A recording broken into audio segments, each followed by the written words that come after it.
relationships are the most paramount thing, in my opinion. It's something that you need to have going regardless of your own betterment. Certain relationships that are definitely toxic that you do need to cut out. But for the most part, especially these family ones, the ones that are there for you, when they support you, you pick up things that are good and bad. So what is like defining people's love languages? Those formative times when you were first a baby, when you were first a child, first in this world, and what kind of warmth did you feel in that time? How your parents treated you when you were like 3? Huge. Yes, 100%.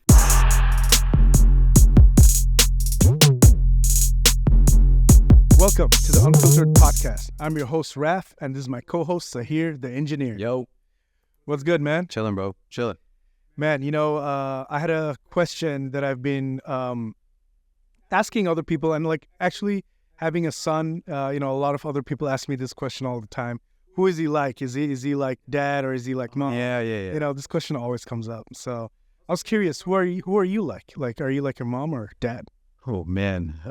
If you ask people about appearance, they say I look like my dad. But I think I have qualities both of my mom and my dad within me. Sometimes I see my handwriting and it looks a lot like my mom's. So that's been a crazy thing, especially if I'm trying to do all capital. Shout out, Mom. What up? But I think I'm more so like I am a mixture. I do see myself like operating like my dad though a lot in terms of, I guess like in terms of patience. So are you patient? I think my dad has been crazy patient with me as like a dad. Of course, in the beginning there have been, you always have your back and forth. So I'm not trying to say we're any different that way, but I think he's been crazy patient with me. My mom though, like maybe because she's just more expressive, maybe it looks like she wasn't as patient. But I would say they both exhibit that quality a lot with myself. So I do appreciate that. But no, in terms of overall, I would say more like my dad. Okay. Interesting. Like, what are the features of your dad that you picked up? Features? Like, you talking about physical features? No. Sorry. Because you have personality. Tell me. Sorry. Personality and trait and things like that. Dang, what like, did you pick up? Man, I would say he was stressing about keeping cool, keeping calm all the time. Like, look at your grandfather. Like, so his dad, he would always praise him for that one quality, that he was always unbothered. He went through life. My grandfather, in Ahmedabad, in Gujarat, this was a much simpler time, right? So this is pre everything. Like there wasn't automobiles or nothing. So they were leading a very like simple life, and in that regard, my grandfather had a very cool, calm demeanor about him, no matter what, even towards the end of his life. He told, like my dad told me, and that's something I think it's a little bit more of an adult topic, but when you talk to your dad about them losing their parents, and you witness the sorrow in their eyes, but my dad did say that he was cool. He was waiting till he got, like my dad got there, because he's in California and grandpa was out in Ahmedabad, so it takes like 22 hours, right, to get there. And he got to see my dad, and then he was out. And so like that was heavy stuff, but like I could see that he maintained that part about him. We're cool, we're calm. Like no matter what, no matter how this ship goes, panicking is only going to get you so far, and for the sake of your loved ones, for the sake of the ones that depend on you, I think that's maybe some people view it like toxic, I guess, like because men don't talk about how they feel a lot. Men aren't as expressive. I'd argue I'm a little bit too expressive because I'm an artist and stuff. So I feel like I've said a lot in my years, especially recorded. So I don't really think about it like that. But our parents, right? They come from that school where they don't really generation. Very stoic. They don't complain. And in that regard, they also might be very mean, so it's a trade-off sometimes. Sometimes, not saying all the time. This isn't a blanket statement, but I am saying that calm, cool demeanor, I think that's what I try to channel as much as I can, especially in the lanes that you and I have ventured. Getting up on stage, being calm and cool, especially for myself when it comes to rapping, when it comes to doing a song, when I'm in coordination with my DJ, it's really important that you recognize you're here mechanically. You know, you're not here just for the moment or whatever. Right. We're not just hanging around. Or like soaking it in. Like, this is not a vanity. This is you expressing yourself. And like, this is stuff you have to take seriously. And I think that calm, cool demeanor comes into play there. Right. Yeah, absolutely. And if you have to recognize that you have to be authentic as well. You have to show the side of you on stage. That doesn't happen just automatically. No. Like, it can, but it is more of a planned thing that you want to show this. And so you have to be in that headspace. You do. And I will say that I don't know how much I thought about myself in 8th grade when I was like, yeah, I'm going to rap, run, rabbit, run, you know, for some like middle school talent show. I didn't really think about it, I guess. I just loved hip hop so much. I was so arrogant. I'm so thankful no one really jumped me, you know, just coming up. I'm thankful that everybody was kind enough in that way that like they let the little kid rock, you know, even though like I told you about that story with my cousin, right? Getting jumped after my performance. Did I ever tell you about that? Not that one. All right, so real quick, and this is family, you know, these are people that I cannot these are people that I can't really control about being a part of my life. This is the stars, you know, this is the universe. Make it real quick. I was rapping, 14 years old, in high school. I'm a freshman at the Indian show. There's like that's all they called it, was the Indian show.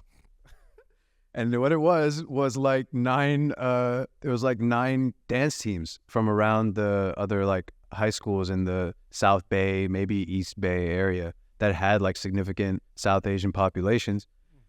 They would come and they would compete, and they would compete for cash prizes. And at the end, when they're tallying votes, you know, the little rapper can come up and do their little song. And so before me, after me was a Pakistani rapper. His name is Z. That's all I'm gonna leave it at. He was coming off after me. I went up first. I guess my cousin's up in the crowd, up in the stands. This is like a 400, 500 seat auditorium, so it's sizable, you know, and it's all packed. Like, it's completely packed. And cousin's up there. I guess they have a disagreement about me being up there on stage. Some guy behind my cousin. In any case, after I get off, my elder cousin comes up to me and says, yo, this other one's about to get into a fight. We rush to the front. There's so many cops. You know, this is a time, I'm not sure if you're aware, like, about, like, just the sheer levels of violence that, like, high schoolers would exhibit in, like, 04, 03. These are, I would say from 04 to about 07, 08, during my time there in high school, people were getting into fights. Like, it was bad. And not just, like, gang fights, because that was a problem already, because it's still East Side San Jose, and there's quite a lot of gang presence. But these, you know, and forgive me, but it's like this certain group of Indian folks, and I don't want to put it all on them, but bro, they were so violent, like, all the time. And like, and it was just like, they were bringing, like, you know, knives out, and like people were getting hurt for real. And my cousin was a casualty of this. Was like, he was talking all this shit, I'm sure, instigating, I'm sure. But then on his way back to his car, he got assaulted. And I remember the elder cousin that told me that he was about to get into a fight, he called me, was like, yo, where are you? And I said, I'm at home. My mom picked me up like 10 minutes ago. I hopped in that minivan. I came home. And he's like, good, stay there, click. And that was it. That was all that happened. And then the next day, like, I was made aware of the story. That, like, this whole thing happened because of, you know, somebody was saying some not so nice things about you on stage, and Neil overheard it. And I guess him just being I said his name, you might want to bleep that. Yeah, but like, yeah, he overheard and he was just, guess, not happy. So I'm just saying, like, there was a time there, bro, like where it was just things were so volatile for no reason. I guess, like, you know, kids and like especially dudes, like that are just like always overly alpha, like all the time. Like high testosterone. it was a problem, bro. And like, you know about the Jut Boys? You heard of them? Yeah. Yo, man, like they had made some of my club experiences in college like, so much longer than they had to be, man. Like you're already on a fucking school bus in the middle of Hollywood. Now you want to fight on the pavement. You want to deal with cops here now. Now none of us can go home. God damn it! Like, and I'm watching these people tussle. Like, Yeah. sorry. Yeah, man. This. Sorry, that's a different topic. But Yeah. yeah. This is something about my family that like was like something, you know, I really can't control. Right. Like these are people that are associated with me regardless, and they're gonna feel a way. They're gonna lead their lives, and it might affect me. It might not. But yeah, this is my relationship, you know. Right. One of the first ones that you'll ever have is your family. That hopefully, you know, I hope. Yeah. Yeah.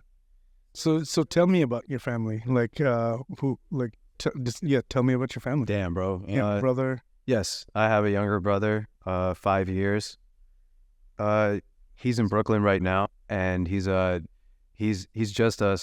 got done with a course in some computer programming language. I don't really know a lot. Sure. But he is very passionate about food. And he was a line cook for some time. He was a baker for some time. He's very like passionate in that way. So I think he's trying to combine those two things and really get popping out here. So yeah, Right. he's out there in Brooklyn doing his thing. What up, bro? You mentioned that you've picked up some personality traits from your dad. Yeah. What are some of the negative personality traits that you picked up? Yeah, the lack of expression, maybe. Oh, Yeah. so it's a good thing and a bad. Yeah, of course. Mm. Like everything is in life, wouldn't you say? Like if too much of something is always going to lean some way. And I had to learn through like different experiences, you know, in my life.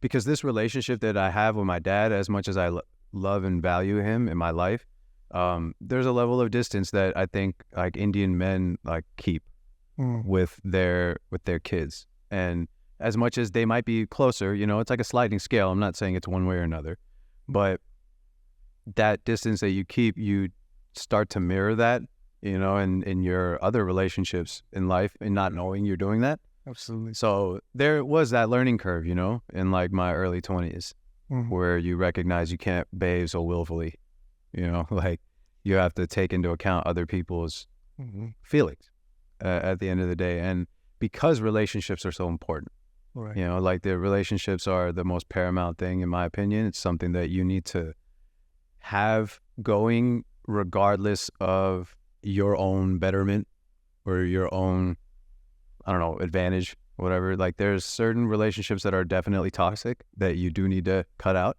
And I think you can discern for yourself as a grown adult. But for the most part, especially these family ones, the ones that are there for you, you know, when they support you, you pick up things that are good and bad. It's just the way that I guess you grow up. Yeah. But I think that's what we're doing right now, right? Is breaking a lot of these cycles, breaking a lot of the non-communication parts. Right. So like when we go through this is a relationship saga, by the way. Raf has granted it to me.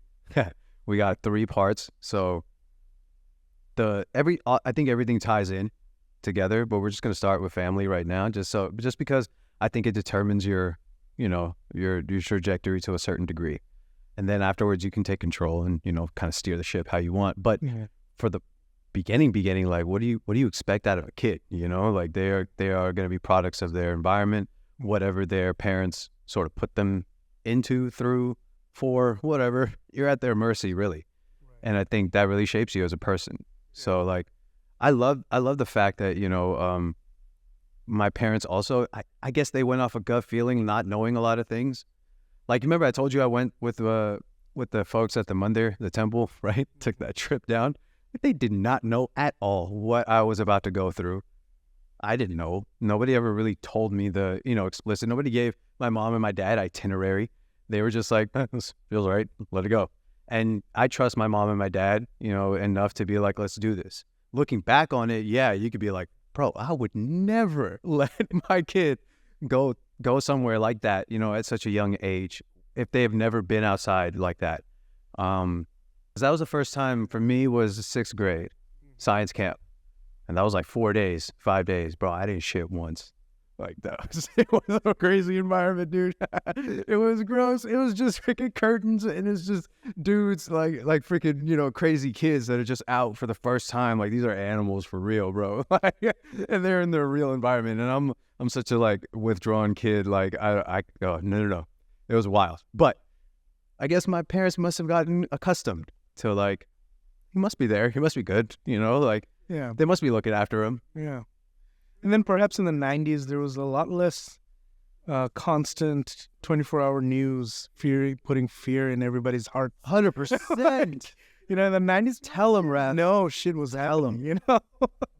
Now it's just like, oh, God. This is a curse right here. You know, it's a gift. Yes, thank you, but a curse. God. Now it's a lot scarier, like, when you see, You like, can't even plead ignorance. no.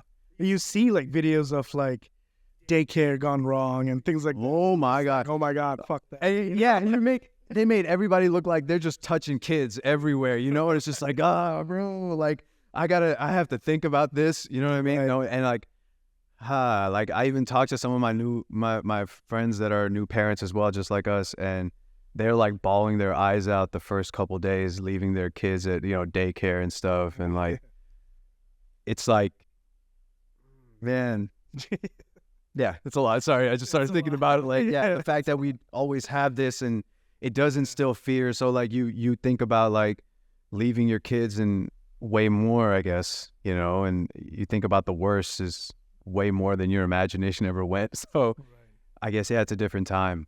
But I do appreciate, though, the fact how my parents like brought me up in that sort of, he's gonna experience life differently.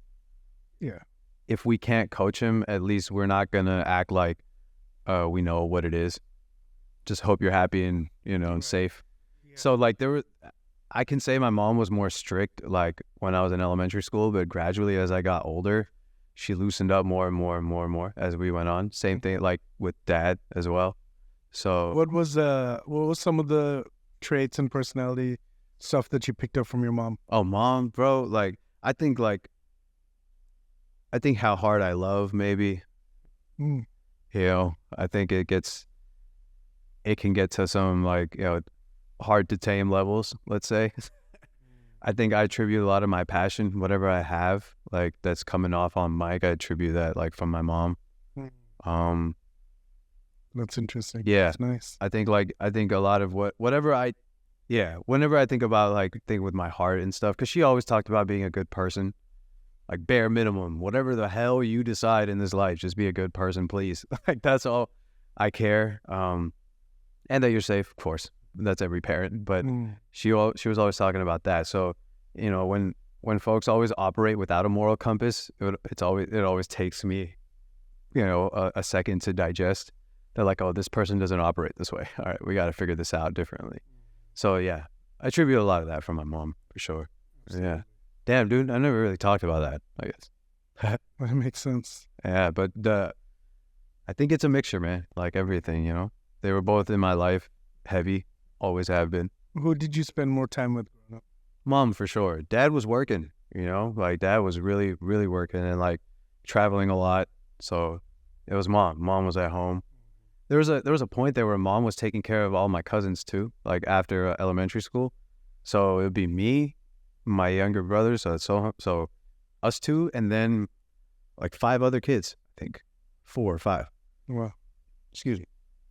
And it would be like, you know, making lunch. It would be making sure homework got done. And then like when we would go off to play and stuff, we were fortunate in that way that our houses were not more than 30 seconds from each other. So you could bike to each other's houses. Nice. And so our cousins would usually like, you know, leave their bikes, you know, at my garage, bike out. It was great. I loved that time. So in those regards, like, you know, when we talk about family and relationships and like how it shapes your outcome and who you are, like, look at that. Like, that's something I could never help So you grew up around a lot of cousins. Hell yeah. Man, that's awesome. Like for me, like I was an expat in Saudi Arabia, you know, Right. so like most of my cousins were in Bangladesh. Ah, We used to hang out with them like once a year. so most of, okay. But most of your cousins, so like both mom and dad, like they were all there, were they like in the same area in Bangladesh or? No, Okay, so no, but okay, so my mom's side was all in one big, you know, house. okay, They all lived in the same area and same house, literally. damn, nice. It was a big place, you know. Sure.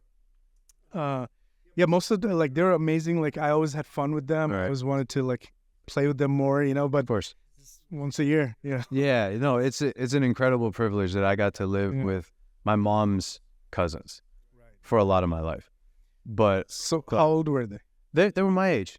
They were my age. It was like so. Like 1 year older. So like the youngest one right now, like the one I would say that's in our group for real. Damn, no, Sohail. Sohail, I think is what? Sohail, how old are you? 17 now? 18? Something like that? I don't know. So like he's still cousin now. Like that's stupid young. What is that? 15 years now? 15 years younger. So this expanse was pretty big. Like my eldest cousin, the eldest cousin that we actually hung out with, he was like 2 years older than me, I think. Oh. So not too much older. But just in that area, we do have cousins on the East Coast, shout out, and like, you know, in India as well. But these are the cousins that were in the Bay Area that, you know, my mom's side. And these were also, I came on later to know that these were my second cousins. Mm. And, you know, you start to learn about the tiers. You're like, oh, okay. But we grew up like brothers and sisters. I mean, we have one cousin sister, Sona, shout out. But otherwise, it's just boys. It was wild. It was just a lot of And how many? How many boys? holy shit. So there's 2 families that had trios, so that's 6, and then there's this 8, and then there's another me is 10, and then there's probably like between probably 14, 15 at a time. I know I'm missing some, dude. I'm sorry, but This is a big gang. yeah, dude, and they're all growing up around each other. We're just like. And then the competitiveness, you know, like the competition, Yeah. I'm watching it firsthand right here in front of me, you know, and like How about all- parties? Was it like so that as you get older, yeah, hell yeah. In college, oh my goodness. And because like all of my cousins, like they all, and I love my family, you know, but like it got crazy, Gujaratis? 100%. Yeah, right. We turned up, but they what I was saying was they introduced me more so to hip hop. I think I will attribute it all to them. There is one cousin though that on my dad's side who flew in from India, who went to undergrad in Michigan, and then when he was 21, moved in with us in Fremont. Shout out Tapan. What's up, bro?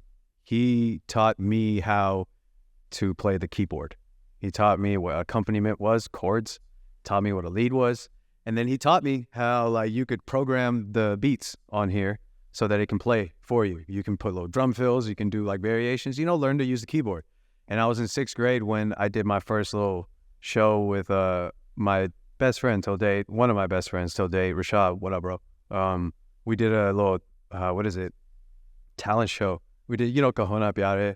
Yeah. And then there was this Ojane Jana, we did these Bollywood covers on the keyboard and everyone applauded. It was cool. It was fun. That was my first little stage experience. But my cousin Tapan, he was responsible for that. But then also my mom and dad, man, they kept me in the mandir for every Sunday, bro. Like from like grades like 3 till 7, 2 to 7. You know, like I was there. It sucked, man. Every Sunday was horrible. And like I love my family, love y'all, but like we did not like Sundays, man. And it was because we knew we were about to spend like 12 hours at this mandir. And it was and I learned Gujarati there. I do appreciate it now, but it was grueling when you're a kid, you know, like you hate it as a kid. But I do appreciate that. These are things that like as a family member, you can't help. Like I go where family goes. Like they're not going to let me just stay at home by myself. Like, Listen to it. no, you're coming with us. Yeah. You're about to eat this food that no onion, no garlic, and you're going to play these sports with these kids that you may not really relate to, but you're going to learn how to. But because of that, I had my first real stage experience, which was that, you know, convention center thing. So you learn to be thankful because of all of this, but it's because of family, you know, like this is where my family went. But yeah, my cousins, man, they introduced me to rap and hip hop. You know, it's actually my mom's cousin. He's like an uncle, but he hangs out like with the cousins because he's so young. Mm-hmm. Yeah. We would play basketball together. and he would pick us up in his Acura. I think it was an Acura Legend, all black. It was lowered. And he had these subs put in, and he would play Patiently Waiting. That's the only song he would play. Nothing else. It would always be on repeat. And I'm like, then an Eminem. dude, I'm hearing these cellos and like boom, boom, boom, boom, boom. And I'm like, what the fuck is this? Like, who is making this kind of music? Because all I'm hearing really is like Bollywood stuff that, like, you know, my parents would play, or like Jagjit Singh, and like, you know, like real like Indian classical shit. But this was like different kinds of powerful, and whoever was singing, rap, talking, whatever the hell that was, I want to know more about that. So like I attribute for sure, like, Amish Mama, what up, bro? He did that shit. Like he would pick us up like to play basketball.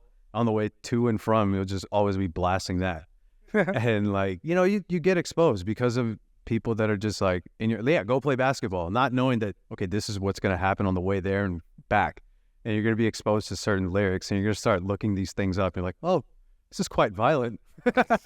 And you're realizing a whole culture that's built upon, you know, like people's like toughest times and like how they like made the most of it in America.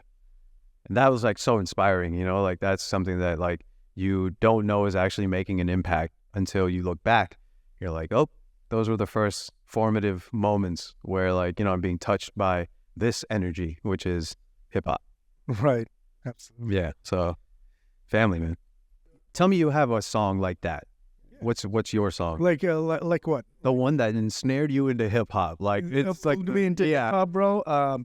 It was Snoop Dogg. Which one? It was Gin and Juice. It was he had an album called Doggy Style.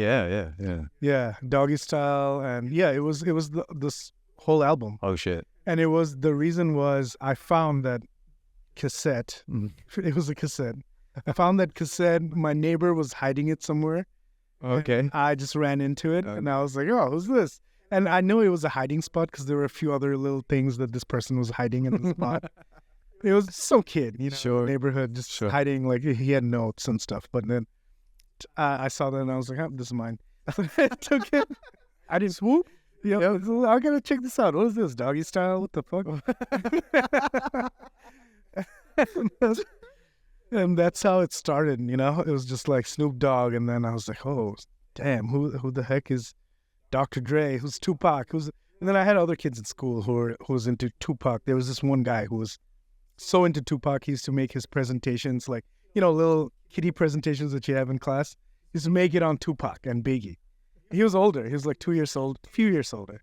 And I would see it, and I'd be like, who the hell is this? And then he would explain it to me. That's impact, though. Yeah. Right? Like, that's the kids. Yeah. That's like, you're noticing, like, as much as you're making this adult content, you're making stuff that's your firsthand experience, it is directly being consumed by kids.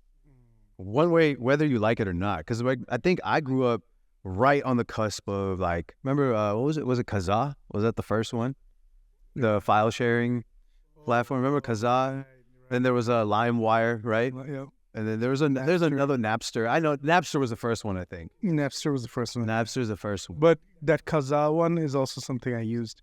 I used all of those, dude. Sure. To get all these MP3s, like. And then came torrents. And you would hear those stupid DJ drops. Nurse it. You know, like, I remember, you know that song Southside by Lloyd and Ashanti? Yeah. It's such a smooth number.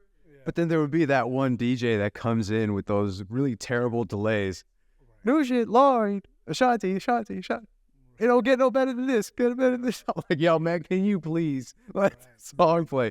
Those are great days, man, because you would hunt for the one that didn't have that shit in it. You know? Right. And that made it fun. It made it fun to like have like that CD that had all of the like album cuts, you know, like stuff that people were really pirating. And yes, I'm sorry, like as somebody who creates art and was consuming like pirated content, man, like, you know, it's still like the companies were still making what they were making. They were adapting along the way. As much as they might have been quote unquote freaked out, they figured it out. You know, they figured out how to retain and if not make way more money than they ever have in music. Right. Yeah. So yeah, and we were kids. I look back on it with no remorse, man. Yeah, like children. Nah. What is kids gonna do? Somebody paid that $15 and then they put it up on the internet. You know what I mean? Like sorry, this is where we're at right now. That's the world. Yeah. You know? And everybody was, at that point, like, you learned how to take advantage of that. introduce free mixtapes, right? You introduce the artists that came up huge off of, I know 50 Cent did huge, right? Like he was doing mixtapes, but those were like actual bootleg CDs, right? Like on the ground in New York. I don't know about that. Like that's a whole, right? Like whole experience I was never in front of.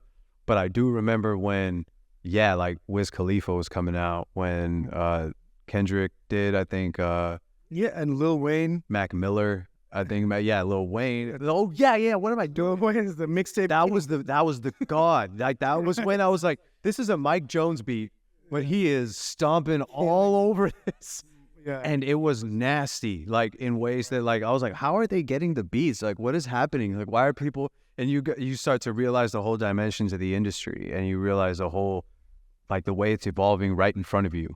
That there's people that are so prolific like Lil Wayne who will put out volumes, series of mixtapes. And just like, best thing about Lil Wayne was that he wasn't always looking for perfection. Yeah. He was just looking to put out volume. Yeah. So sometimes he'll just record in his tour bus. He'll just record 100%. wherever the heck he was. But they made it sound wasn't the best. No. But it was awesome. No, I loved it, man. Like, yeah, it was perfect the way it was. I loved it. But like as an artist, you could think like, oh, that little part wasn't good. Let me do that. Okay. Oh, no. He was never that. No, he was just blowing through this He was shit. just like, let's just go. And that led to great results. I think still like he's one of the unicorns, right? Of the musical experience that is like, because, he's doesn't write any of this down. Right. He's punching in. And then that regard, like you're thinking on your feet, saying some of the wittiest shit I have ever heard in my life. Right. Just off the top. Poetic. Yeah. So like, I mean, you have to thank like the people that introduce you to such a innovative genre, Yeah. And my cousins were there for that. They were 100% giving me like those CDs that I could never really buy on my own. That I listened to Eminem. It took me, it was like after a year or two, I actually saw who Eminem was. I was like, oh, white person. Shattered everything again. Like now as a young 14-year-old, you're recognizing that as much as this is a black art form, there are folks that are white that are also performing at a high level. Because those first, what was it, Marshall Mathers LP, right? Like, he was something different. And I listen to it still. And like the way that he fit some of these pockets and the lyrics, the content of what he was saying, it was astonishing. Right. And still is to me. So like those things like that, like, yeah, I have to thank those people who gave that to me. So yeah, definitely the Cuzzos.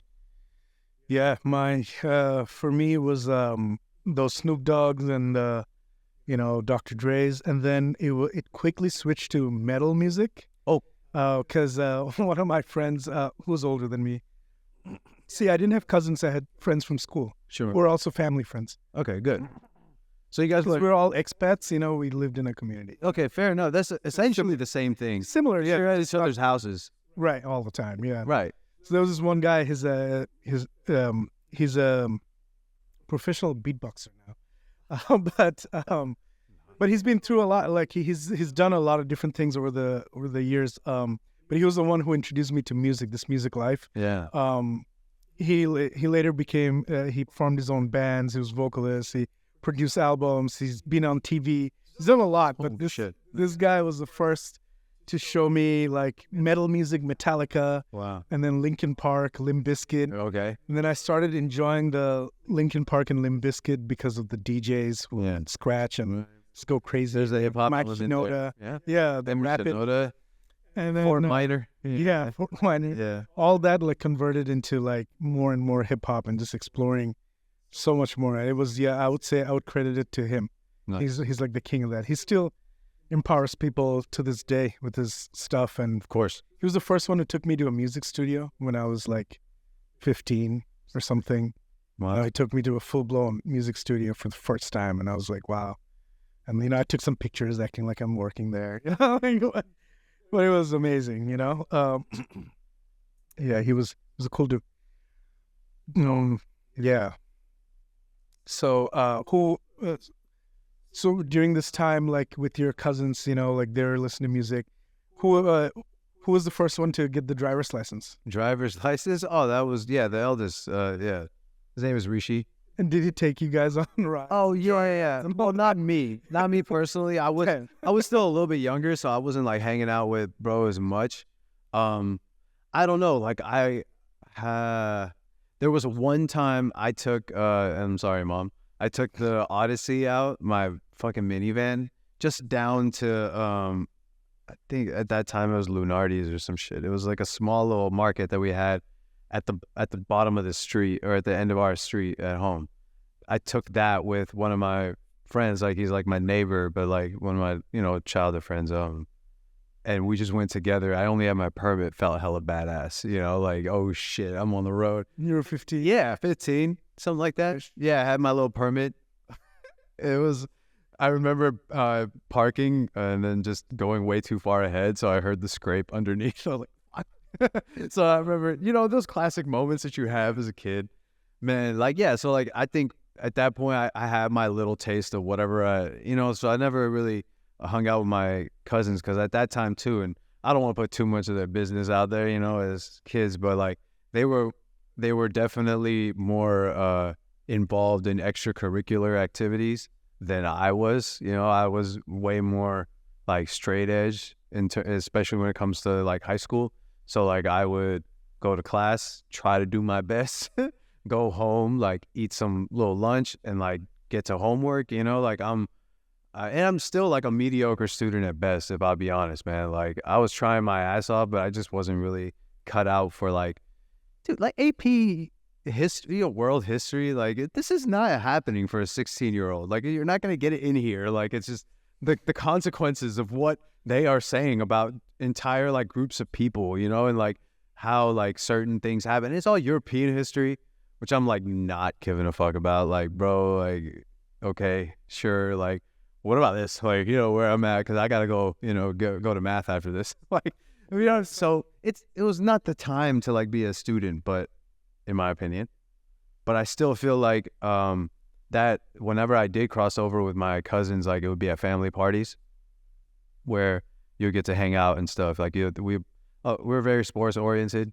played basketball a lot. We played like ping pong, football, like touch football, like things like that. So in that regard, we bonded a lot. Sure. So how did these relationships shape you today? Oh, bro, just that. Like that. I think it was the fact that, you knowing that you're loved, knowing that you're in a circle that is going to accept you through different times in your life. Coming from a place where you are witnessing a lot of love, you try to do that as well. So as much as I might have had the roughest times with other relationships in my life, I feel like when I was like giving love, or when I was like, in that position, I was doing it with all my heart, and like there weren't any ulterior motives. And I think just the way that I was treated by my cousins, like everybody picks on everybody. So like you got to get, thick skin in that way. Like this is just how we interact, and this is how we joke around. But you could tell like they were looking out for you, like they were protecting you. And if there was really something that you needed from them, no matter what time in our lives, like whether we were kids, whether we were in high school, whether we were in college, and even now as grown adults, we're there for each other. And those are things like you don't realize are ingrained in you until you look back and you're like, this is just all I knew. So like, if that's really what you're coming from, then like, it's really hard to like teach me to hate, you know what I mean? Like, it's really hard to teach me to not like something. You got to really like tell me like this thing happened, like, or there was like a real reason for X, Y, Z, but like certain like tropes in the world wouldn't work on me because I come from love, because I come from a lot of like, just good times and not having to really search for it. Yeah. Do you think you have that type of relationships today?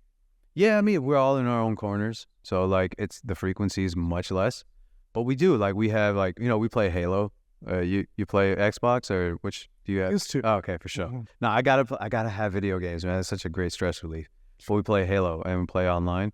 So like cousins are all over California, and sometimes like on the other side of the U.S. we play, and we catch up there. We say what's up.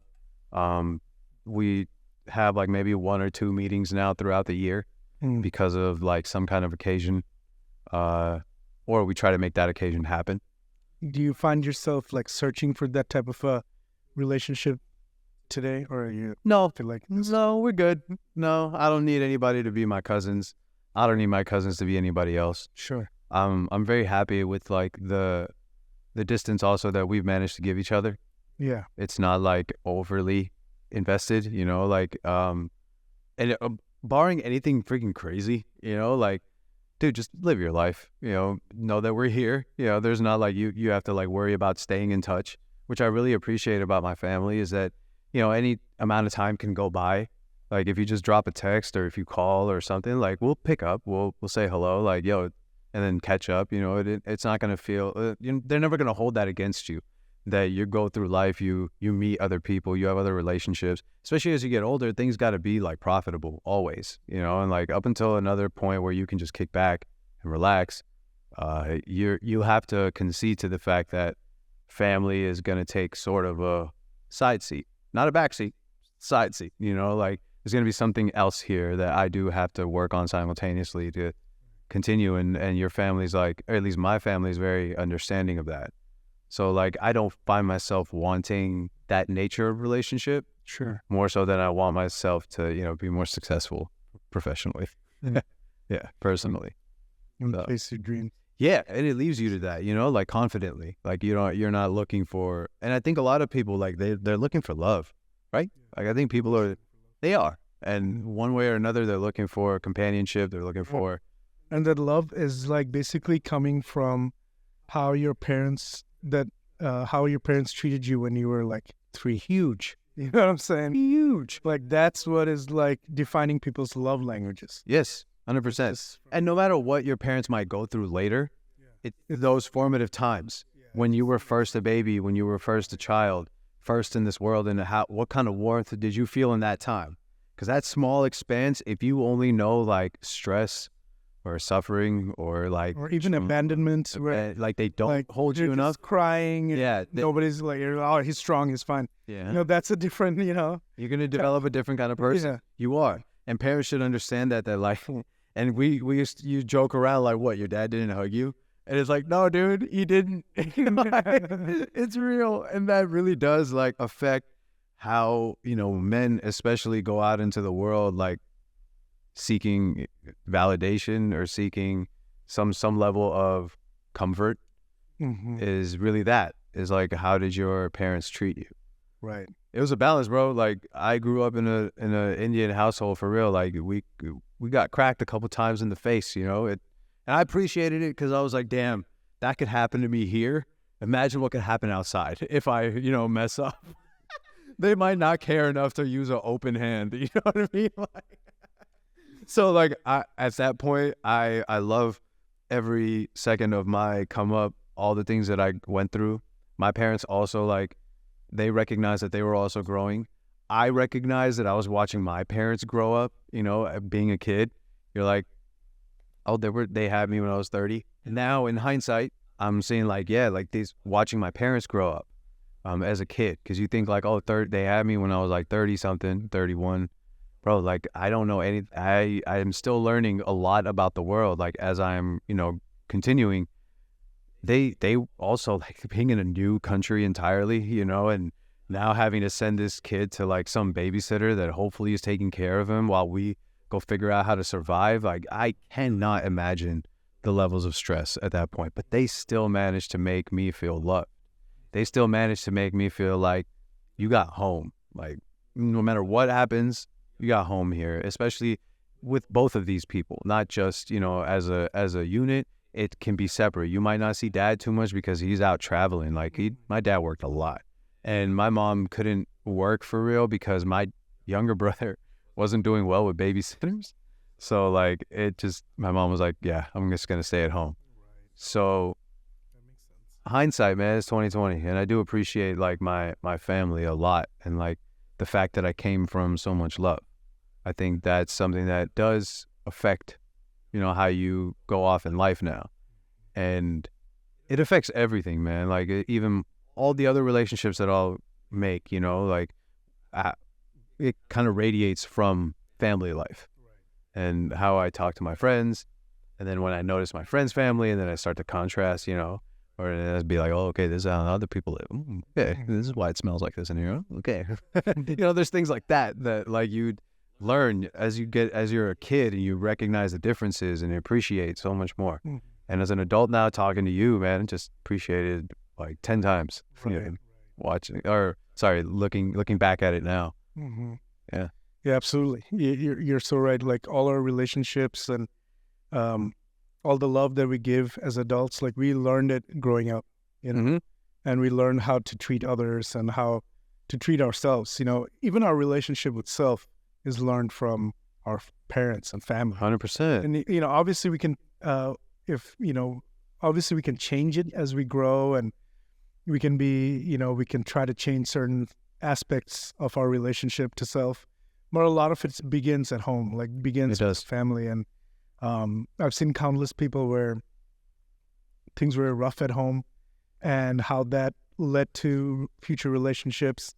But it doesn't mean that like they were just stuck being that way. 100%. No, life evolves. Option, to change. Life evolves. Yeah. You can learn, you can unlearn. A lot of stuff is in your control. This family part is really like, those formative years, those times where you don't have a lot of autonomy. Can't drive yet, so like there's only so much I'm going to be able to do. There's only so much I'm going to be taken serious for.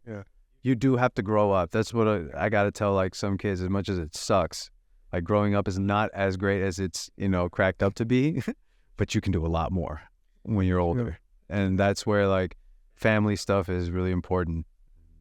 Yeah, man. There's so much more, that's around it, but I appreciate the time we took out. How are you gonna apply this? You grew up with cousins, and that was like very rewarding for you. Yeah. How will you apply some of that to your daughter growing up? So thankfully now, like we're not as close as like our parents were, in that like they were in the same neighborhood, which is wild. But we got to we at least are in the same zone. So there's like 4 cousins now that I grew up with that are now in SoCal. One's out in Chino Hills, one's out, 2 of them are in San Diego. No, the other 3 are in San Diego, but one's, there's like different sides of San Diego. San Diego is pretty large. So they're all down there. So everybody's kind of here. So in this area. So at least on my side, Amani has those cousins, like they do have kids now, and so that's cool. But like my wife's family lives very close to us. They all live right there. They're not even in Orange County. They're right here. And in that regard, it's awesome because like her family, right? Like they've already gotten started a little bit earlier than we have. So she has cousins, that she can be introduced to already that have already started the next generation.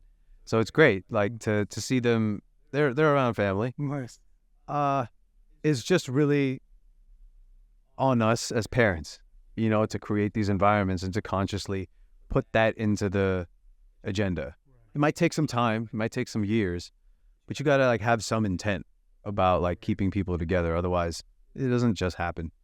But yeah, man. No, we're doing that. We are. Man, I never got to really ask you about any of this. So maybe down the ways we can do a relationships and like from Raf's, perspective. I definitely want to know about everything you ask me because like it's for sure. These are very interesting origin stories. Right. That I feel like, when you're like, oh, so that's why, like certain things like that. True. Makes sense. For sure, man. Cool, bro. Thanks for sharing, man. That was Thank you, bro. Yeah, and you're absolutely right about relationships. It's like it just forms everything else. It's the most important thing.